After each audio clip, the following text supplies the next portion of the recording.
मेरे हिंदुस्तानी भाइयों, कल रात दिल्ली में एक ब्लास्ट हुआ जिस ब्लास्ट में 12 लोगों से ज़्यादा की मौत हुई है।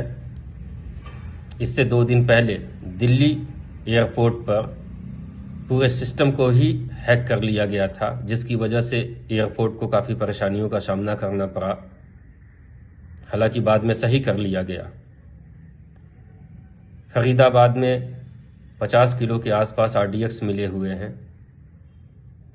इन चीज़ों को देखते हुए देश के कुछ पॉलिटिशियंस और कुछ इंटेलेक्चुअल्स ये कह रहे हैं कि अमित शाह होम मिनिस्टर के योग्य नहीं है, उनको रेजिग्नेशन इस्तीफा दे देना चाहिए।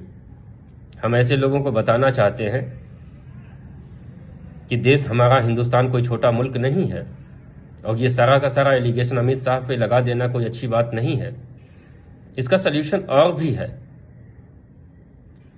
क्यों ना हम अमित शाह से सब हिंदुस्तानी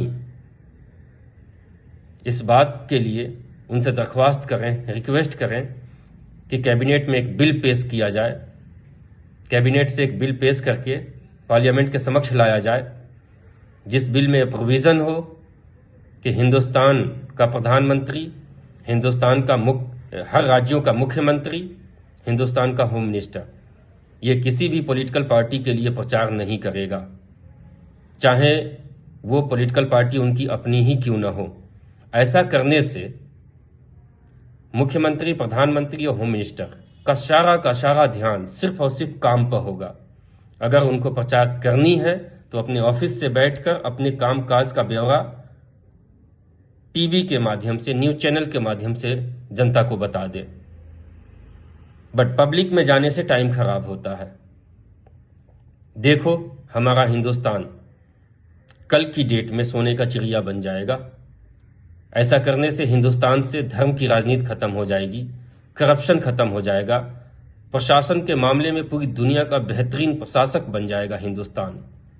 ऐसा नहीं हो सकता है तो एक एडिशनल पोस्ट क्रिएट किया जाए होम मिनिस्ट्री के अंडर में, जिसका किसी भी एजेंसी से कोई लेना देना न हो।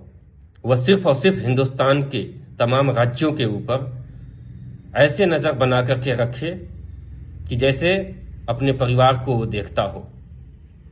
जब उसका फोन हिंदुस्तान के तमाम चीफ सेक्रेटरी और तमाम हिंदुस्तान के बाकी राज्यों के डीजीपी को जाए तो डीजीपी और चीफ सेक्रेटरी को भी सोचने पर मजबूर होना पड़ जाए कि इनके फोन का जवाब हमें 5 मिनट नहीं 5 सेकंड के अंदर देना है। अभी आपने बिहार इलेक्शन में देखा है, बिहार इलेक्शन में कुछ ऐसे भी लोगों को पार्टियों ने टिकट दिया है जो जिंदगी भर कमर हिलाया हो, जिंदगी भर नाच नाचा हो। ऐसे ऐसे नचनियों को टिकट दिया गया है।